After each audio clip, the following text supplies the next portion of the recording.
कैसे कर्नाटक के railway station पर फल बेचने वाले एक लड़के ने भारत के सबसे बड़े फाइनेंशियल स्कैम को अंजाम दिया। ऐसा क्या हुआ कि 10,000 करोड़ से भी ज्यादा का घोटाला होने के बावजूद सरकार को इसे लीगल मानना पड़ा।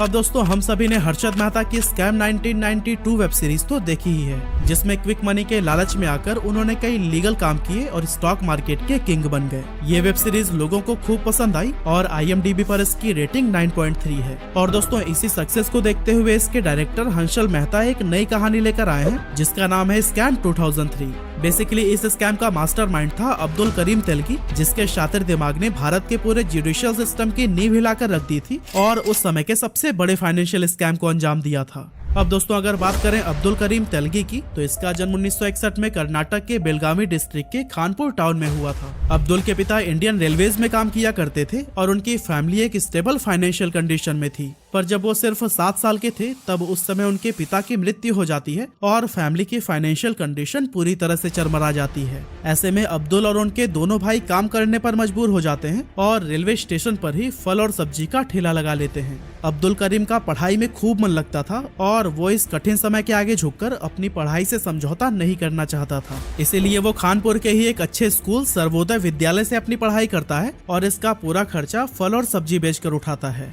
अपने लाइफ के शुरुआती दिनों में ही इतना स्ट्रगल करते हुए वो BCom की डिग्री कंप्लीट करता है और जॉब करने की सोचता है। अब्दुल करीम तेलगी एक पढ़ा लिखा और टैलेंटेड इंसान था, जिसको देखते हुए उसे कई जगहों पर आसानी से जॉब मिल गई। लेकिन मन मुताबिक जॉब न होने की वजह से उसका कभी भी काम में मन लगा ही नहीं और अल्टीमेटली उसे हर जॉब से निकाल दिया गया। हालांकि अब्दुल ने हार नहीं मानी और नई जॉब की तलाश में वो सपनों के शहर मुंबई आ गया। अब यहाँ तक की कहानी सुनकर आपको अब्दुल करीम तेलगी की स्टोरी बहुत इंस्पिरेशनल लग रही होगी, जिसने अपनी लाइफ में बहुत स्ट्रगल देखा लेकिन परिस्थितियों के आगे कभी खुद को झुकने नहीं दिया। लेकिन दोस्तों, इससे पहले कि आप इसे अपना रोल मॉडल बना ले, आगे की स्टोरी जरूर सुन लीजिएगा, क्योंकि शायद ये आपको दोबारा सोचने पर मजबूर कर दे। बचपन में फल बेचकर 2 वक्त की रोटी कमाने वाले अब्दुल करीम पर अब क्विक मनी का भूत सवार हो चुका था। वो जल्दी से जल्दी इतना अमीर होना चाहता था कि वो लाइफ की हर ख्वाहिश को पूरा कर पाए। लेकिन मुंबई भी उसकी पैसों की भूख को शांत नहीं कर पाई। यहाँ भी उसने कई सारे जॉब्स ट्राई किए, लेकिन हमेशा की तरह उसके आलसी बिहेवियर और टारगेट्स को पूरा न कर पाने की वजह से जॉब से निकाल दिया जाता था। इस दौरान अब्दुल तेलगी ने सऊदी अरबिया के बारे में सुना, जहाँ जाकर उसके कुछ दोस्तों ने अच्छा पैसा कमा लिया था। अब अब्दुल ने भी सऊदी अरबिया जाने का फैसला किया, जहाँ उसे लाइफ की पहली सक्सेस मिली। अब्दुल ने वहाँ पर अगले 7 साल तक काम किया और अच्छा खासा पैसा कमा लिया। ये पैसा अब्दुल को एक स्टेबल लाइफ देने के लिए तो काफी था, लेकिन उसकी अय्याशियों को पूरा नहीं कर सकता था। सऊदी अरबिया में रहते हुए अब्दुल ने नोटिस किया कि भारत से कई सारे लोग काम और पैसे के लालच में यहाँ मजदूरी करने आना चाहते थे, लेकिन प्रॉब्लम यह थी कि उनमें से ज्यादातर लोगों के पास प्रॉपर डॉक्यूमेंट्स नहीं होते थे, जिसके कारण वो कभी भी सऊदी नहीं आ पाते थे। अब यहाँ अब्दुल के दिमाग में एक खुराफाती आइडिया ने जन्म लिया और उसने वापस मुंबई आकर अरेबियन मेट्रो ट्रेवल्स नाम की एक एजेंसी खोल ली। ये कंपनी ऐसे लोगों को टारगेट करती थी जिनके पास सऊदी अरबिया जाने के लिए प्रॉपर डॉक्यूमेंट्स नहीं होते थे। अब्दुल करीम ऐसे लोगों को फेक पासपोर्ट, वीजा और इमिग्रेशन सर्टिफिकेट बनाकर देता था और ये काम इतने शातिर तरीके से किया जाता था कि एक भी इंसान कभी इमिग्रेशन में पकड़ा ही नहीं गया। हालांकि साल 1991 में पुलिस को अब्दुल के इस जालसाज धंधे की भनक लग जाती है और फिर उसे अरेस्ट करके जेल में डाल दिया जाता है। अब दोस्तों, वैसे तो जेल में जाने के बाद किसी भी इंसान की लाइफ बर्बाद हो जाती है, लेकिन अब्दुल करीम के केस में इसका बिल्कुल उल्टा हुआ। यहाँ अब्दुल की मुलाकात राम रतन सोनी से हुई, जो अपनी क्रिमिनल हिस्ट्री के कारण कई बार जेल के चक्कर काट चुका था। अगर आपने सेक्रेड गेम्स वेब सीरीज देखी है तो आपने नवाजुद्दीन सिद्दीकी का वो डायलॉग तो जरूर सुना होगा, जिसमें वो कहते हैं कि धंधा करना है तो बड़ा करो वरना मत करो। धंधा करो तो बड़ा करो, पर सत्ता बाय, वरना मत करो। जेल में राम रतन सोनी ने भी अब्दुल करीम को कुछ ऐसे ही सलाह दी थी। राम रतन सोनी कोलकाता में स्टम्प पेपर बेचने का काम किया करता था और इसमें उसने कई सारे फ्रॉड्स किए थे। 1992 में जब ये दोनों जेल से बाहर आए तो अब्दुल करीम तेलगी ने भी राम रतन सोनी के साथ काम करना शुरू कर दिया, लेकिन कुछ समय बाद इन दोनों की लड़ाई हो गई और अब्दुल ने राम रतन का साथ छोड़ दिया। अब्दुल करीम तेलगी और ज्यादा पैसे कमाना चाहता था और उसके दिमाग में फेक स्टम्प पेपर बेचने का आइडिया चल रहा था। अब अगर आप स्टम्प पेपर के बारे में नहीं जानते तो मैं आपको बता दूं कि ये इंडियन जुडिशरी सिस्टम में बहुत ज्यादा इंपॉर्टेंस रखता है, क्योंकि जब भी 2 लोगों के बीच कोई एग्रीमेंट हो रहा होता है तो इसके डॉक्यूमेंटेशन के लिए स्टम्प पेपर का ही इस्तेमाल होता है। प्रॉपर्टी के डील से लेकर बिजनेस के कॉन्ट्रैक्ट्स, लीगल केसेस और यहाँ तक कि शादी के बंधन भी स्टम्प पेपर पर ही बनाए जाते हैं।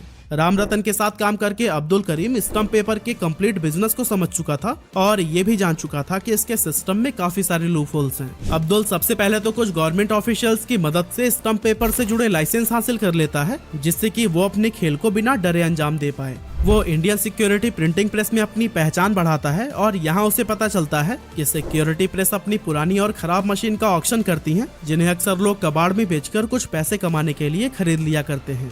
नासिक सिक्योरिटी प्रेस में हुए एक ऐसे ही ऑक्शन से अब्दुल ने स्टम्प पेपर प्रिंट करने वाली मशीन को ऊंची बोली लगाकर खरीद लिया। इसके बाद उसने सिक्योरिटी प्रेस के ही कुछ ऑफिशियल्स को घूस देकर उस मशीन की रिपेयरिंग करा ली और साथ ही प्रिंटिंग में इस्तेमाल होने वाले कागज और इंक को भी हासिल कर लिया। उसने असली स्टम्प पेपर्स के साथ अपने द्वारा छापे गए नकली स्टम्प पेपर्स को मिलाना शुरू कर दिया। और दोस्तों, आपको जानकर हैरानी होगी कि अब्दुल करीम तेलगी ने अपनी एक प्रॉपर सेल्स टीम भी बनाई हुई थी, जिसमें 350 से भी ज्यादा MBA कर चुके स्टूडेंट्स काम किया करते थे। ये स्टूडेंट हर उस इंस्टीट्यूशंस पर जाते थे जहां स्टम्प पेपर की जरूरत होती है और वहां जाकर वो उन्हें मार्केट रेट से काफी कम कीमत पर बेचा करते थे। अब्दुल करीम तेलगी का ये बिजनेस बहुत तेजी से ग्रो हुआ और अगले 5 सालों में ही उसने करोड़ों की दौलत कमा ली। अभी तक अब्दुल इस धंधे को भारत के 25 राज्यों के 70 से भी ज्यादा शहरों में फैला चुका था। लेकिन अब आपके मन में यही सवाल आ रहा होगा कि इतना बड़ा स्कैम करने के बावजूद आखिर क्यों अब्दुल करीम पकड़ा नहीं जा रहा था। तो दोस्तों, अब्दुल करीम लोगों को भी खरीदने में एक्सपर्ट था। वो अच्छे से जानता था कि कब और किसकी जेब में पैसा भरना है, जिससे कि उसका धंधा बिना रोक टोक के चलता रहे। उसके खिलाफ 25 से भी ज्यादा FIR थी, लेकिन अब्दुल करीम के खिलाफ एक्शन लेने वाला कोई नहीं था, क्योंकि उसने पुलिस ऑफिसर से लेकर कई बड़े पॉलिटिशियंस तक को पैसे के दम पर खरीद लिया था। हाल तो ये था कि अब्दुल उन्हें रिश्वत नहीं बल्कि हर महीने ही सैलरी दिया करता था, जिससे कि वो अपना मुंह बंद रखे। जैसे कि एक असिस्टेंट पुलिस इन्वेस्टिगेटर जिसे महीने की सिर्फ 9,000 सैलरी मिला करती थी, उसे अब्दुल ने इतने पैसे दिए कि उसकी संपत्ति 100 करोड़ रुपए से ज्यादा हो गई। हाल तो इतना बुरा था कि उस समय मुंबई पुलिस के DCP प्रदीप सावंत पर भी इस केस में शामिल होने का आरोप लगा था। हालांकि बाद में उनके खिलाफ कोई सबूत नहीं मिला था और उन्हें निर्दोष माना गया। अब्दुल करीम तेलगी के पास कितनी संपत्ति थी और उसने कितना बड़ा स्कैम किया था, इसका अंदाजा आज तक कोई नहीं लगा पाया है। अलग अलग वेबसाइट्स पर इसका एस्टीमेट 10,000 करोड़ से लेकर 1 लाख करोड़ के बीच दिया जाता है। उसे डांस बार्स में जाकर पैसे उड़ाने का बहुत शौक था और कहते हैं कि एक बार तो उसने तरन्नुम खान नाम की एक डांसर के साथ रात बिताने के लिए 93 लाख रुपए खर्च किए थे। अब्दुल करीम तेलगी अपने पैसों को बोरे में भर कर रखता था और उसे खुद नहीं पता था कि वो इस स्कैम से कितने पैसे कमा चुका है। हालांकि दोस्तों, जब इंसान के पाप का घड़ा भर जाता है तो उसे हर एक बुरे काम का अंजाम झेलना ही पड़ता है। ऐसा ही कुछ अब्दुल करीम के साथ भी हुआ।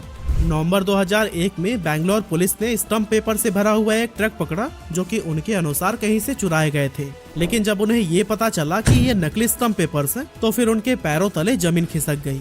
बैंगलोर पुलिस ने इस मामले में इन्वेस्टिगेशन शुरू किया और एक के बाद एक कई कड़ी जोड़ते हुए इसके मास्टरमाइंड अब्दुल करीम तक पहुंच गए। जब ये पूरा इंसिडेंट हो रहा था, तब शायद अब्दुल के कानों तक ये बात पहुंची ही नहीं कि पुलिस इसके खिलाफ इन्वेस्टिगेशन को शुरू कर चुकी है। नहीं तो शायद उसने समय रहते ही उन पुलिस ऑफिसर्स को भी खरीद लिया होता। हालांकि दोस्तों, अब्दुल तेलगी बचने में कामयाब रहा और इससे पहले कि पुलिस उसे अरेस्ट करती वो फरार हो गया।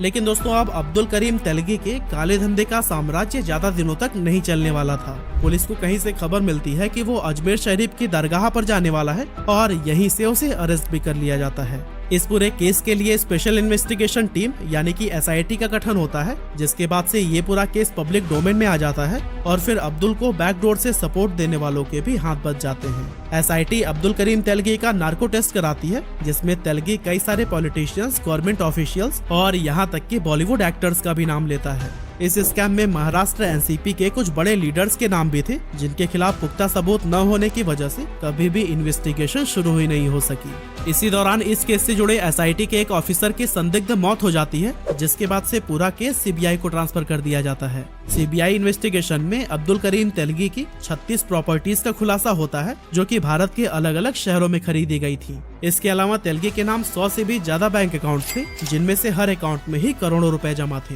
साल 2006 में आखिरकार अब्दुल करीम तेलगी को जेल की हवा खाने का आदेश सुना दिया जाता है और उसे 30 साल की जेल और 202 करोड़ रुपए की पेनाल्टी भरने की सजा मिलती है, जो कि शायद उसके क्राइम को देखते हुए काफी कम थी।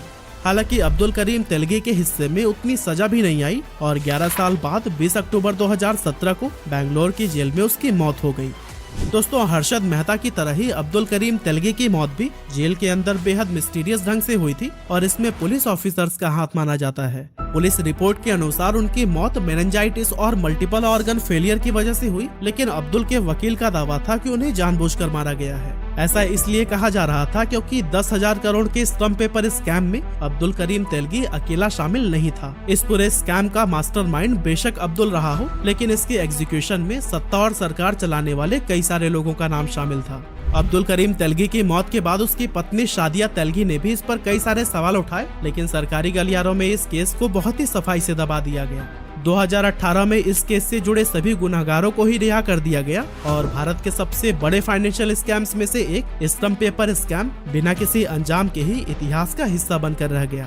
पुलिस न तो कभी ये पता लगा सके कि अब्दुल करीम तेलगी की फेक स्टम्प पेपर छापने वाली फैक्ट्री कहाँ थी और न ही कभी उसकी अरबों रुपए की संपत्ति जब्त हो सकी। यहाँ तक कि सरकार ने इस पूरे स्कैम को ही कानून का चोला पहना दिया और इसे लीगल घोषित कर दिया। हालांकि दोस्तों, इस स्कैम को लीगल घोषित करने के पीछे एक ठोस वजह थी। अब क्योंकि 1992 से 2001 के बीच अब्दुल करीम तेलगी ने धड़ल्ले से फेक स्टम्प पेपर्स बेचे थे, इसीलिए ज्यादातर लोगों ने अपने लीगल कामों के लिए इन्हीं फेक स्टम्प पेपर्स का ही इस्तेमाल किया था। लेकिन कोर्ट के अनुसार अगर स्टम्प पेपर इलीगल थे तो उन पर किए गए सारे एग्रीमेंट कभी भी मान्य ठहराए नहीं जा सकते थे। यानी कि इन 9 सालों में हुई हर शादी, हर प्रॉपर्टी की डील और हर एक बिजनेस एग्रीमेंट इलीगल था। अगर ऐसा हो जाता तो पूरा जुडिशियल सिस्टम हिल जाने वाला था और उसका अंजाम क्या होता इसका कोई अंदाजा भी नहीं लगा सकता था। ऐसे में सरकार ने एक बड़ा फैसला लेते हुए इस पूरे स्कैम को लीगल बना दिया और बहुत बड़ी गड़बड़ी होने से रोक लिया। Subscribe now and press the bell icon. Never miss an update.